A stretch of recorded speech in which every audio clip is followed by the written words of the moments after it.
Good evening. I will be presenting a persuasive speech entitled Walk Away from Fear and Live. Before I get started, let me give you the meaning of persuasion. Stephen E. Lucas gives the definition of persuasion as the process of creating, reinforcing, or changing people's beliefs or actions.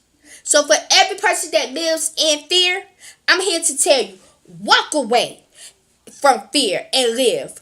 For those of you that are blessed to not have this problem, I am hopefully going to persuade you to be able to be more compassionate and less judgmental and help us walk away from fear and live. I need you to do me a favor for a moment. Imagine sitting in a crowded room, but feeling that you are all alone. It feels as though your heart is beating out your chest. It's pumping faster and faster and faster. The palms of your hands are all sweaty. You feel a sense of confusion and panic. A sense of fear starts to overcome and take you. You honestly feel as though you are about to lose it or even pass out and die.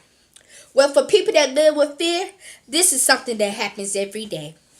How am I able to explain it so well? Well, it's because this Sunday, which was the day of yesterday, it happened to me. I was sitting in church. I literally jumped up, had to go in the hall and take deep breaths and get some water. It had never ever been that way.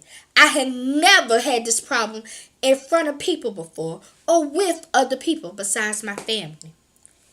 But at that very moment, that very second, that's when I made up in my mind that enough was enough. This will be the last time that I feel like this.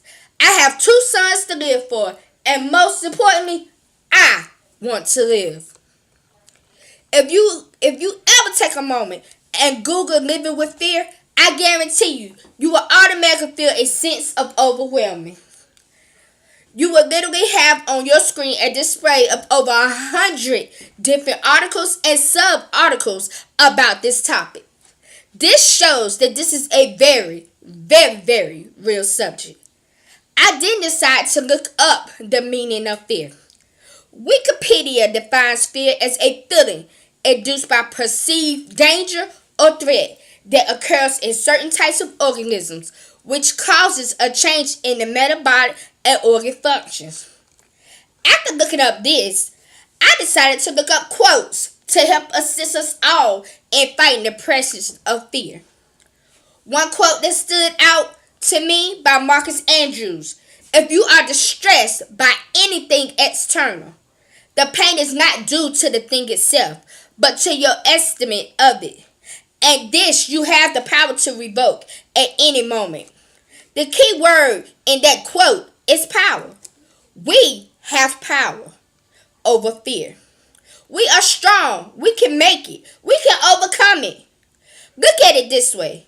You have made it this far. So what are we fearing? So why are we letting this 4-letter word take over our lives? In the words of Dale Carnegie, inaction breeds doubt and fear. Action breeds confidence and courage. If you want to conquer fear, do not sit at home and think about it. Go out and get busy. So if that's not enough reason, let's look at the effects of fear on your health. You start experiencing discomfort, brain nausea, or tiredness. This leads to a disability to be able to function in daily activities. It has been reported that a lot of people, they start working, they start taking care of their house, they stop going to family functions, they're just unable to subdue. Well, the University of Minnesota says there are 4 main consequences of chronic fear.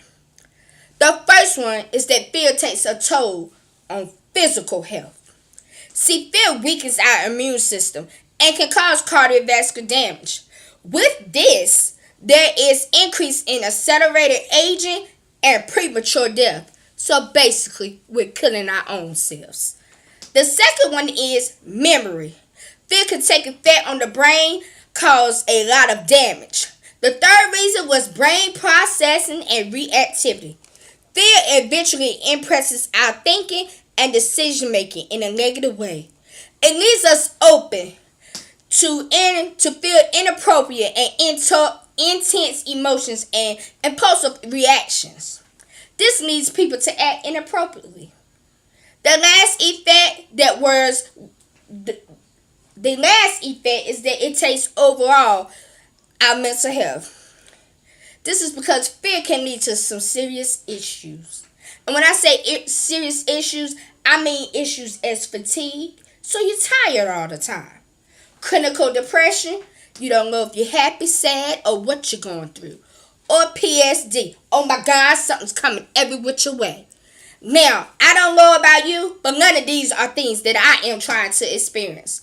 So, once again, I say, walk away from fear and live. For God has not given us the spirit of fear, but a power of love and of a sound mind.